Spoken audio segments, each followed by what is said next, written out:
From VOA Learning English, this is the Technology Report in Special English. American colleges and universities awarded about 1.7 million bachelor's degrees in the school year ending in 2010. 57% of those receiving degrees were female, but only 18% of the women earned degrees in computer and information sciences. Reshma Sajani would like to change that. She launched an organization called Girls Who Code in 2011. Her goal is to get more girls interested in science and technology. In the next 20 years, experts estimate there will be about 1.4 million new jobs in science and technology. But there is a problem. Reshma Sajani says less than 20% of women are actually going into these professions. So there is an enormous gap.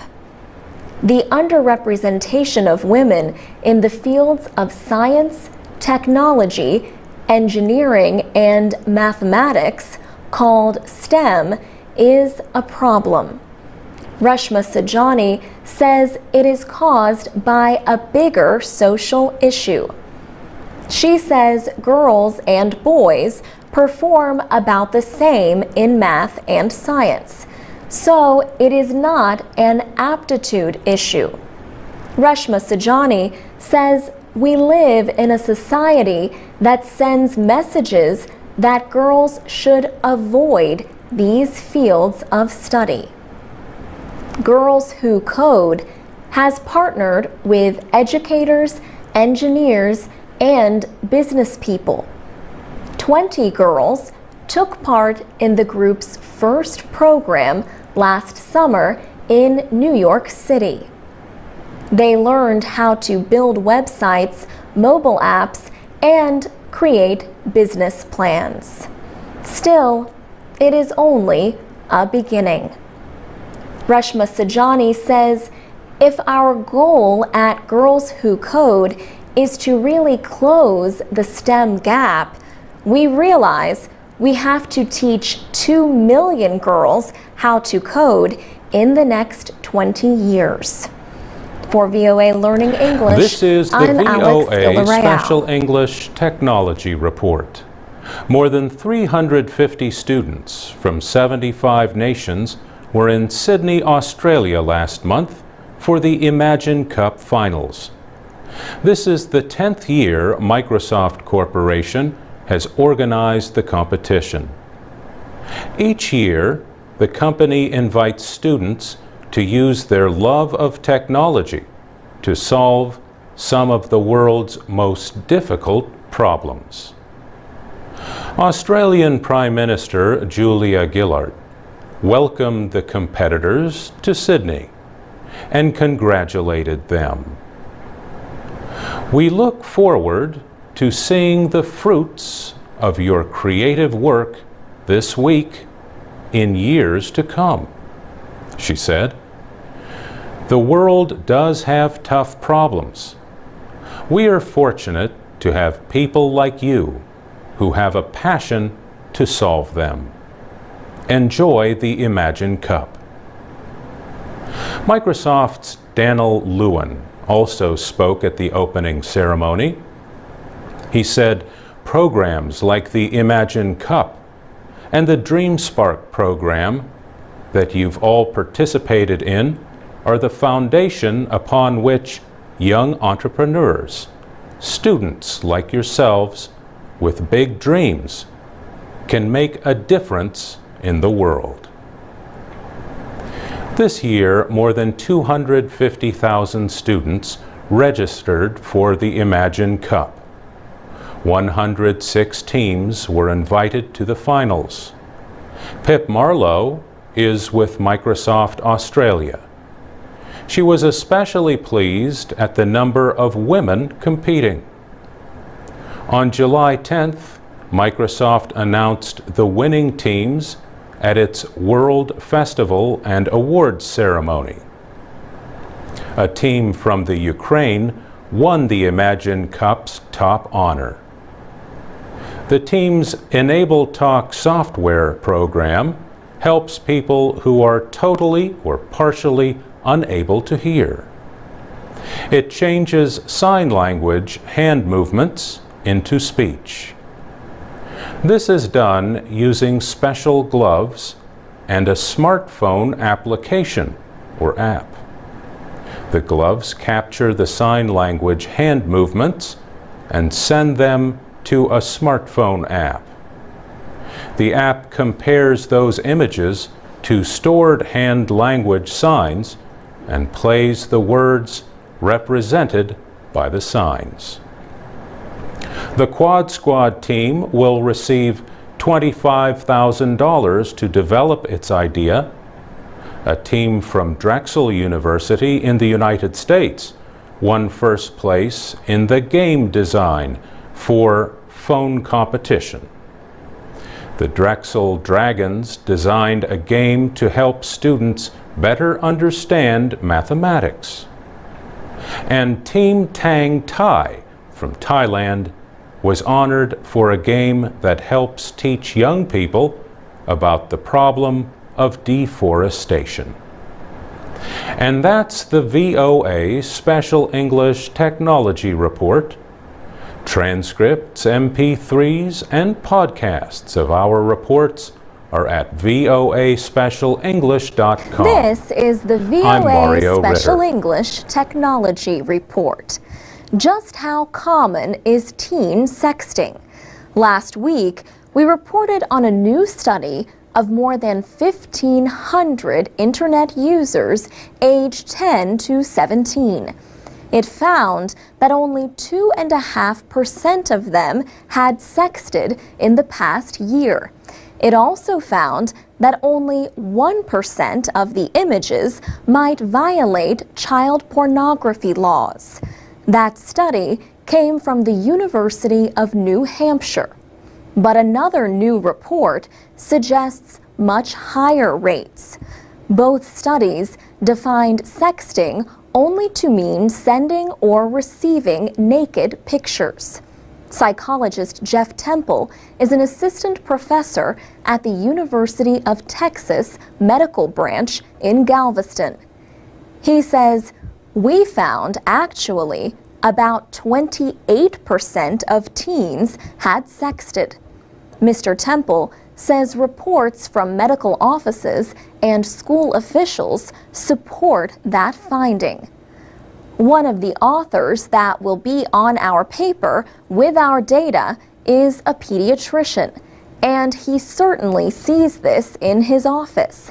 And from talking to school personnel and teens themselves, it certainly seems like it's happening quite a bit more frequently than the 1% reported in the New Hampshire study. He also says the behavior was the same for boys and girls.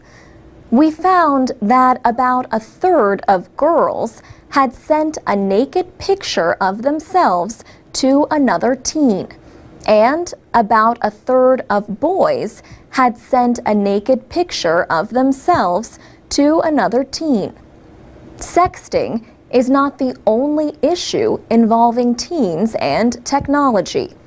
A recent online family report from computer security company Norton called attention to cyber baiting in classrooms. Marian Merritt is the company's internet safety advocate. She says, "Kids may engage in purposely taunting or teasing or harassing the teacher in order to get the teacher to have some kind of reaction or response that they then hope to capture on a cell phone camera, a video, and post online where people can view it." Now, this can be incredibly embarrassing and humiliating and damaging to the reputation of a teacher. Ms. Merritt says Norton surveyed more than 2,000 300 teachers in 24 countries.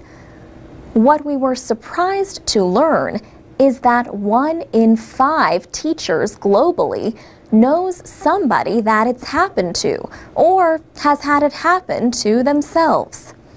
The online survey also found that 70% of young people reported having had a negative experience online. 40% rated the experience as serious, including cyberbullying, cybercrime, or being contacted by strangers. For VOA Special English, I'm Alex Villarreal with the VOA Special English Technology Report.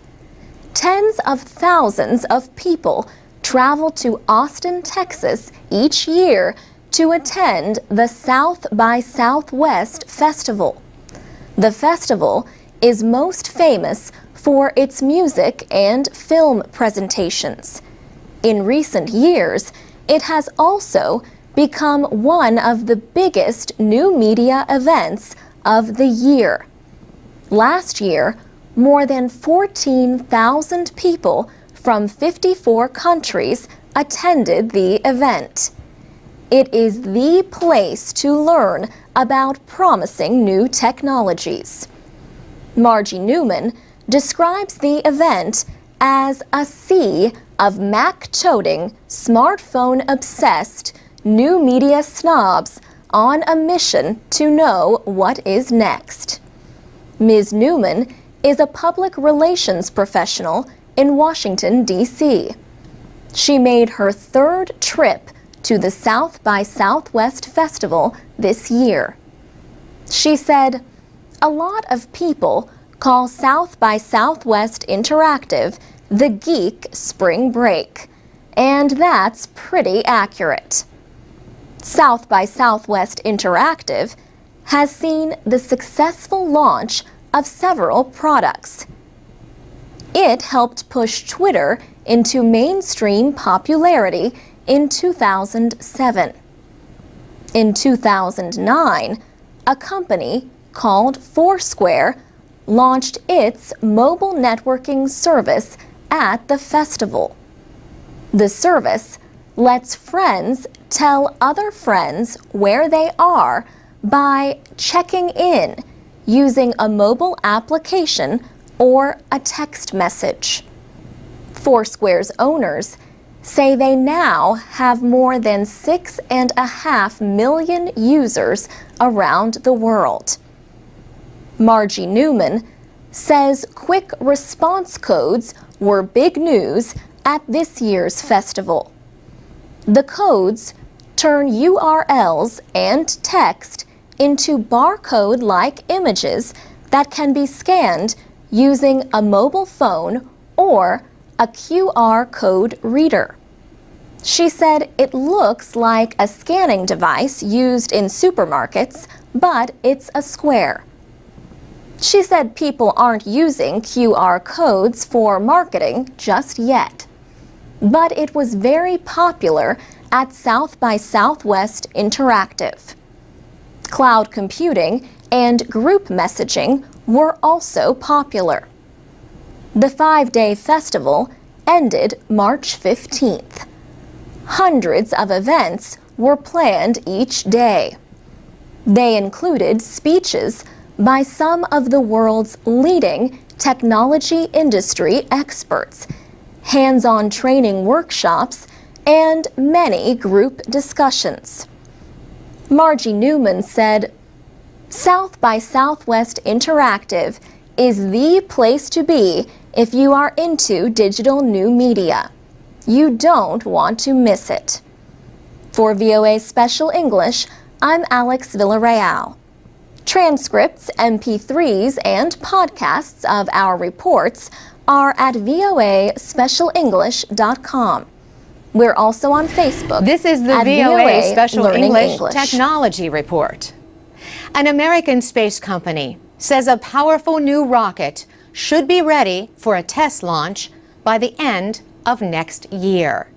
The company is Space Exploration Technologies, or SpaceX. Its new rocket is called the Falcon Heavy. Company officials say it will be able to transport satellites or spacecraft weighing up to 53 metric tons into orbit. That load weight is double the capacity of NASA space shuttles. The space agency is retiring its shuttles after 30 years. Elon Musk is the chief executive officer of SpaceX. He says 53 metric tons is more than the weight of a fully loaded Boeing 737 with 136 passengers, luggage, and fuel. It's more payload capability than any space vehicle in history, he says, apart from the Saturn V. NASA used Saturn V rockets during its Apollo and Skylab programs in the 1960s and 70s. A Saturn V launched the Apollo 11 mission that landed the first humans on the moon in 1969. The rockets were removed from service in 1973, but they remain the most powerful ever built. Elon Musk says the Falcon Heavy will be the second most powerful rocket ever. He says it was designed to do more than carry satellites and other equipment into space. He says the rocket was designed to meet NASA's ratings for human flight safety. So it could someday be used to carry astronauts and other travelers into space. Mr. Musk says the Falcon Heavy could also be used for missions like carrying a robotic lander to collect samples from Mars. He says a mission like that requires a great amount of lift capability. The lander has to reach Mars and still have enough fuel to return to Earth. The first launch is planned from the company's launch site at Vandenberg Air Force Base in California. A launch from Cape Canaveral, Florida, is expected in late 2013 or 14. In time, SpaceX hopes to launch 10 Falcon Heavy rockets a year. It says the rocket should reduce launch costs to about $2,000 a kilogram. That is about 1/10 the cost of carrying loads into orbit on a space shuttle. SpaceX already has a $1.5 billion deal with NASA to use a smaller rocket to transport cargo to the International Space Station. The rocket is the Falcon 9, and the deal is for after the two last shuttles, Endeavour and Atlantis, are retired this year. For VOA Special English, I'm Carolyn Presutti.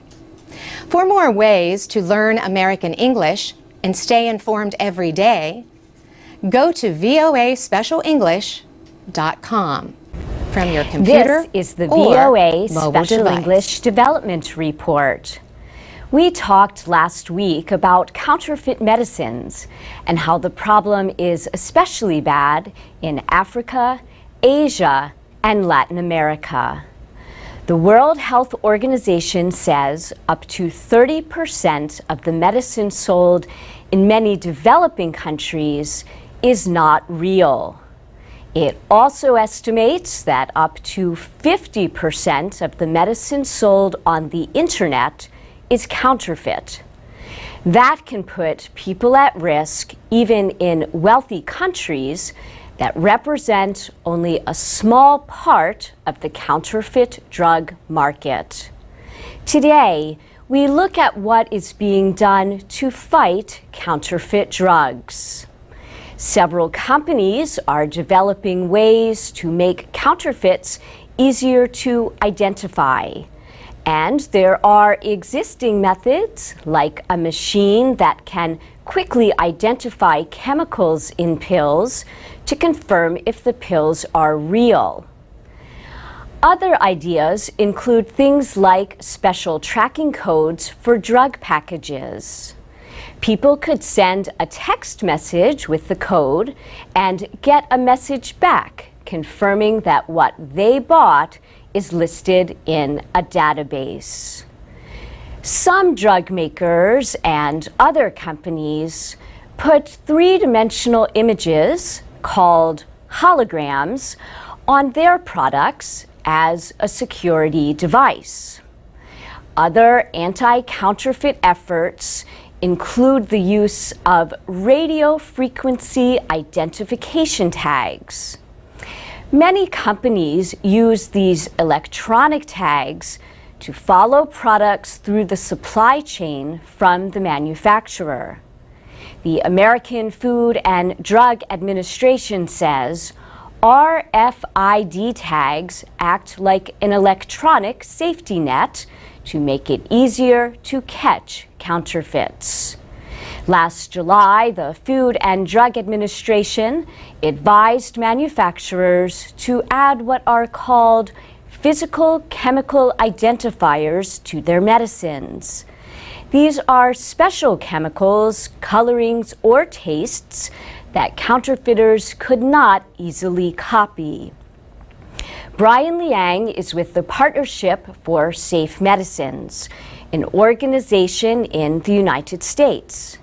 He says the internet is not only a place where people can get tricked into buying counterfeit drugs, it is also a place where counterfeiters can find all the materials they need to make them. He says the most important members of the counterfeit detection team are the patients themselves. He says raids on counterfeiters are often the result of information from people who bought fake medicines. Brian Liang says people who know their drugs and the effects of their drugs are the best security against fakes. And that's the VOA Special English Development Report.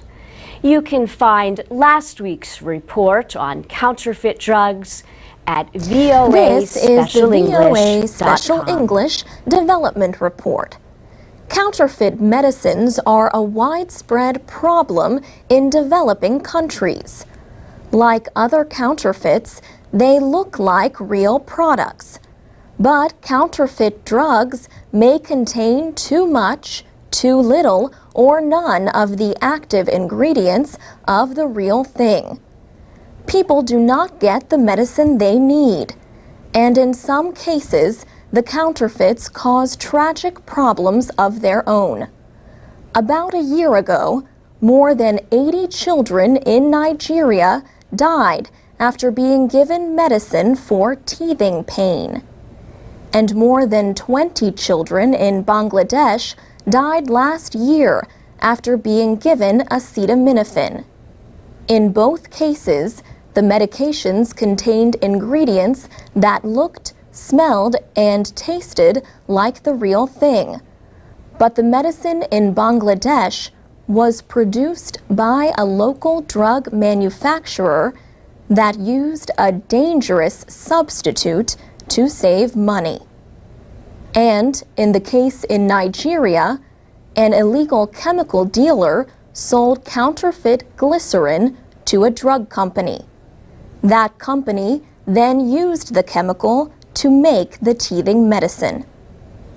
The World Health Organization says the problem with counterfeit medicines is especially bad in Africa, Asia, and Latin America. The WHO estimates that up to 30% of the medicines on sale in many of those countries are counterfeit. Counterfeit medications are also a problem in the Middle East and in many countries of the former Soviet Union. The problem is less widespread among industrialized countries. The WHO says counterfeits represent less than 1% of the illegal drug market in countries like the United States, Canada, Japan, and New Zealand. But the agency also says as much as 50% of the medicine sold on the internet is counterfeit.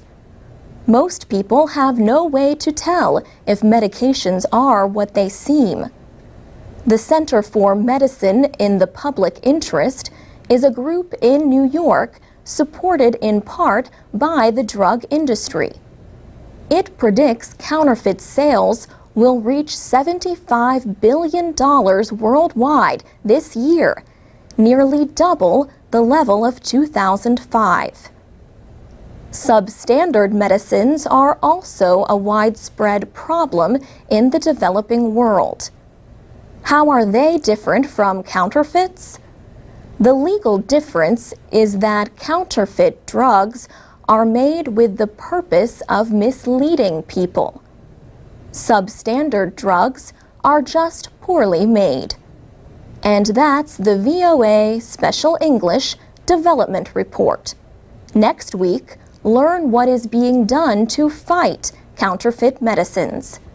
Transcripts, podcasts, and captioned videos of our reports can be found at VOA. This is the VOA Special English Technology Report. Electronics were among the most requested gifts of the 2011 Christmas holiday season in the United States. Jim Barry from the Consumer Electronics Association says tablet computers were the most popular electronic gift. Laptop computers were second. Jim Barry says the iPad continued to lead the way in the tablet market.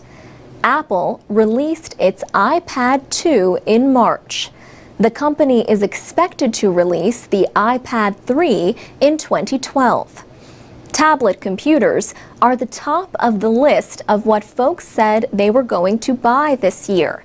And probably north of 80% of the tablets being sold up until now have been Apple iPads. But he says the tablet market is starting to change. There are now more choices and less costly tablets available. These include the new Kindle Fire from Amazon.com. Jim Barry says e-readers were number 3 on his group's survey of holiday gift wishes, and that came as a surprise to more than a few people. Some folks thought that the popularity and success of the tablet computer would mean sales of e-book readers would go down. Well, that hasn't happened. Sales of e-book readers have more than doubled this year. We're buying lots more. The leaders there continue to be the Kindle from Amazon and the Nook from Barnes & Noble, along with the e-reader from Sony. Amazon released its Kindle Fire just in time for Christmas. The new Kindle is a touchscreen tablet. Unlike the earlier e-reader, this one is in color and lets users explore the web. The Kindle Fire sells for $199. This is several $100s less than the iPad, but about the same as people paid for the Kindle 3G wireless in 2010. So the big question on a lot of people's minds in 2011 was whether or not to wait for the price to come down. As Jim Barry put it, this is the challenge of the early adopter. You know, one of the great things about consumer electronics is that the prices get lower as the stuff gets better. And that's not true of automobiles or furniture or houses and so forth. So as the prices get lower, if you bought earlier, you may feel a little bit of that, well, I wish I had waited. He says falling prices are one of the reasons why consumer electronics do relatively well, even in a difficult economy. For VOA Special English, I'm Alex Villarreal. Learn English and much more with our programs, lessons, and activities at voaspecialenglish.com and the VOA Learning English page on Facebook.